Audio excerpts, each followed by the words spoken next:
eto ang nahuli. Nahuli. Alam mo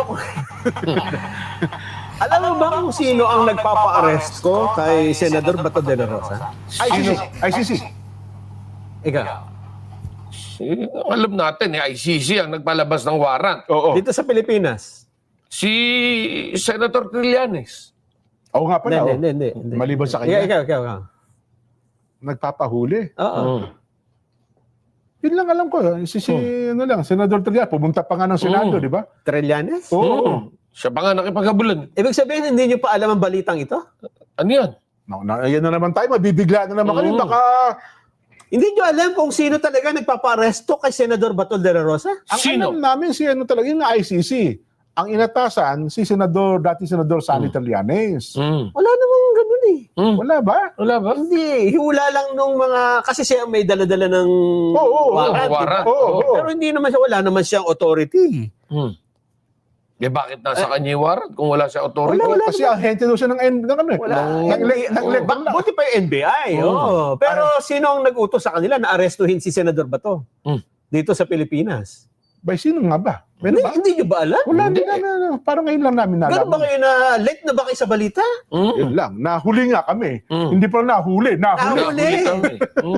Alam mo ba kung sino? Kaya mga babayan, alam nyo ba kung sino ang nag-utos na kaya pala lahat ay gumagalaw? Si Digong siguro para may makasama sa doon. Nalulungkot eh. Nalulungkot siya. Senador Bato, halika, samahan mo ako dito.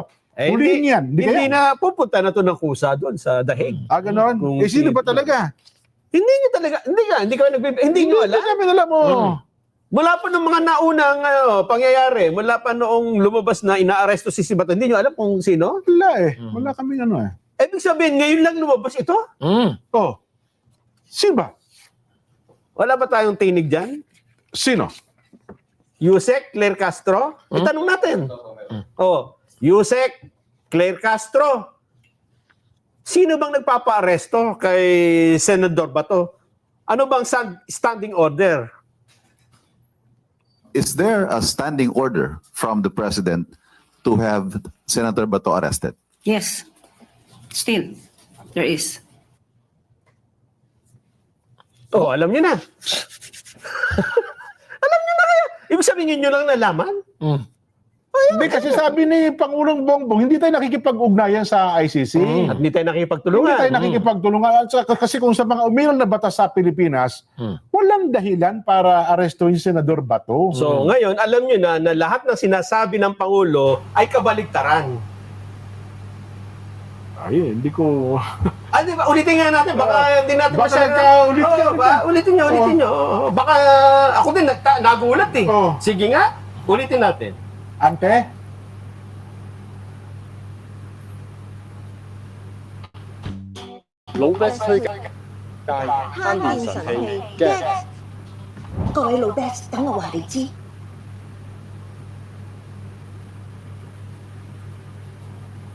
Is there a standing order from the President to have Senator Bato arrested? Yes.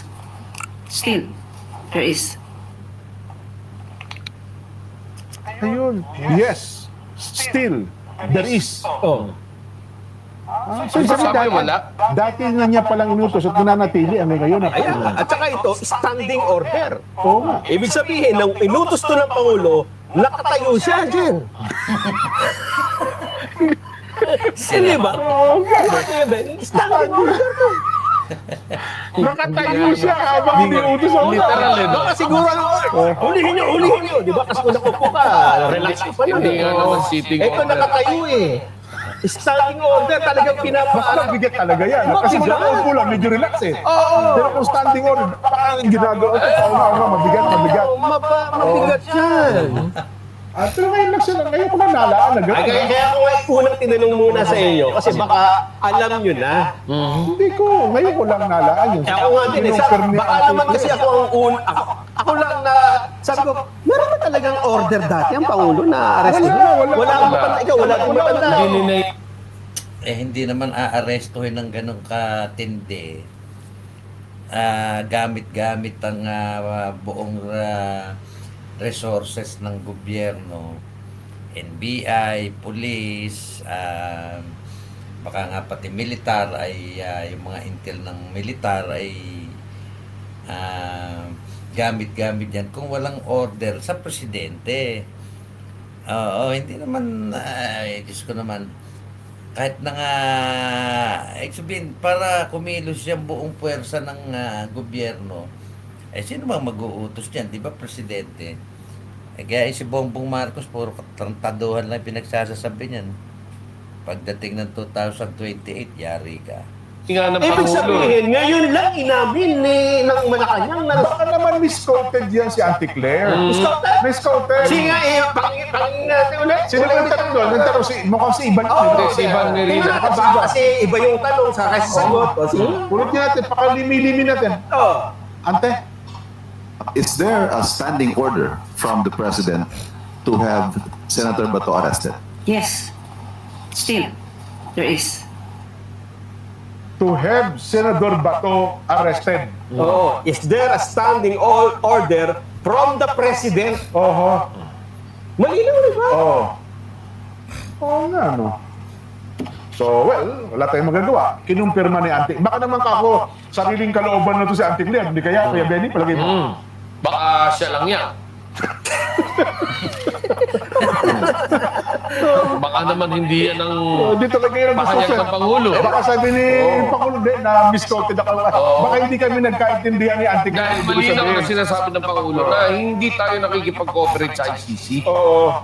Eh, para naman tayong bago ng bago, di ba? Nung sinabi ng Pangulo na wala, Ayaw ko ng ayaw na impeachment. impeachment, hindi yan pwede, huwag gawin yan. Oo. Nagkaroon ng impeachment, di ba? Oo. Pero ayaw. Ayaw. Oo.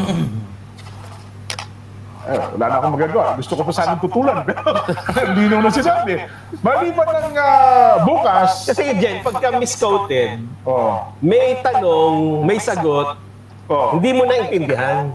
oh, Yun ang na-misquoted. Eh yun nga, baka hindi naintindihan. Baka hindi niya kasi naintindihan yung bit yun sa kanya ng Pangulo Oo. na misquote O ni baka, Auntie Claire ang Pangulong Bongbong. o ang bilin ay, huwag mong aaminin.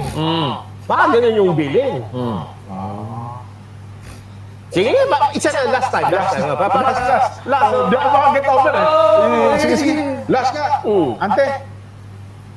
Is there a standing order from the president to have Senator Bato arrested? Yes. Still, there is.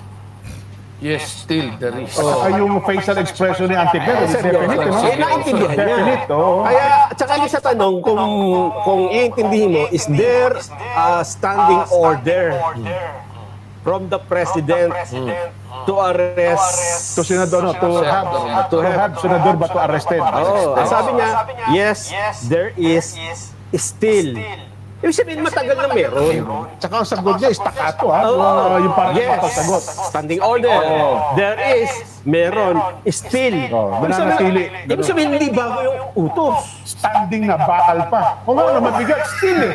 Standing order, tapos still. Matigas ang bilin. Uwi na ako. Bani, ka na mag-isa rito. Ayos kami ninyo dyan. May pananagutan kami. Paano natin babawin ito ngayon? Mabigat. Hindi, iwan ko lang, ha? Tingnan natin kung ano. Kasi, Oo, nasusunod na kabanata. Mabigat yan. Pero ako, still, for the benefit of the doubt. may doubt pa rin ba? Oh, for the benefit of the doubt. So, binibigyan mo pa ng konting liway. Anyway, na misquoted. Minister na Auntie Claire ang Pangulo. Baka ganon. Baka ganon. Pero dito kasi hindi mo masasabing misquoted si Auntie Claire. Baka kako lang nagkamali ng nag-uusap si Pangulong Bongbong at saka si Auntie Claire. Baka nagkamalinan din eh. Oho. Yung masabi yan. Baka naman to have Senador Bato eat. O kaya naman, bigyan niya ng pagkain. O kaya naman. O kaya, arrested. Pagpapahinga. Ay, pwede. Oo nga, Oo nga, no? no? Papagpahingahin. Baka mayroong portion rested. Ayun. At saka sa kanya, ang arrest, di ba, hinto lang? Oo. So baka hindi arresto, hihihintuin lang. Oo nga pala, nagkaroon na pala tayo ng pagkatalo dati dyan, ano? Oo nga, tama si Yusek. Bigyan natin benefit of the doubt. Sige, maganda. Eh di, at least marino ng malino yung bagay na yan. Hindi, at least balanse tayo. Oo. Bakit naman yung husgahan natin kagad? Oo. Malay mo, biglang yun na lumabas bukas na. We've been misquoted. Di ba? Kasi kung ako gagawa ng headlines, di, ang headline ko yan na. Misquoted. Hindi, ang headline ko dyan Palacio, inaming talagang Yun nga, aresto. yun nga mga headline no? Ganon? Marcos has standing order to have Bato de la Rosa arrested. Ayun talaga. Yan ang magiging developing story May talaga. standing order. Banner story yan. Sa Tagalog, Oh.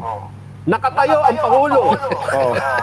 nang ipag-utos na arestuhin si Senador de la Rosa. At ito inutos siya ng May kamay na bakal. may kamay na bakal. Still. Sakto. Ang ganda ng Yari. pagkakalimot sa Tagalog. Ay, nako. Ay, pero teka lang, bago lang tayo mag-break, dumarami na yung kakampi ng mga magagawa ngayon, na para ituloy ang panawagan na itaas na, ibalik yung utos na taasan ng sweldo ng mga 85 magagawa. pesos. Kasi, Narinig nyo kung gaano kawalang yan ito si Bongbong kasinungaling.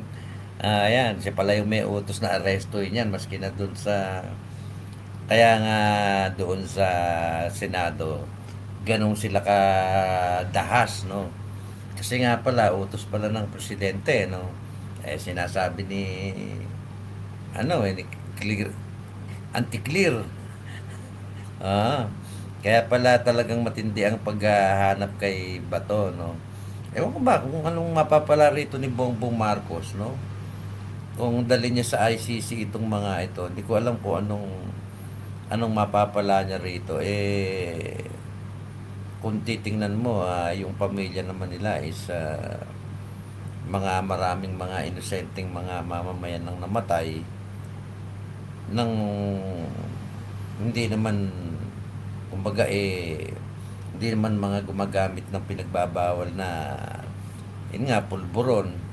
Kumbaga namatay itong mga ito, karamihan magsasaka, mga ganon. Kung tutuusin mo nga dapat ito yung nasa ICC, itong pamilyang ito hindi ko maintindihan sa kanya kung anong mapapala niya rito. Siguro baka sabi nga destiny niya na talaga na makulong pagtapos ng kanyang termino, kasi hindi naman lahat ng ginagawa niya rito, yung mga nakawan na yan, pambabaluktot sa ating batas, yung panggigipit sa mga kalaban sa politika, eventually, kasi hindi naman siya talaga magtatagal din sa pagiging presidente hanggang 2028 lang siya, baka destiny niya talagang makulong. Makukulong ito sigurado.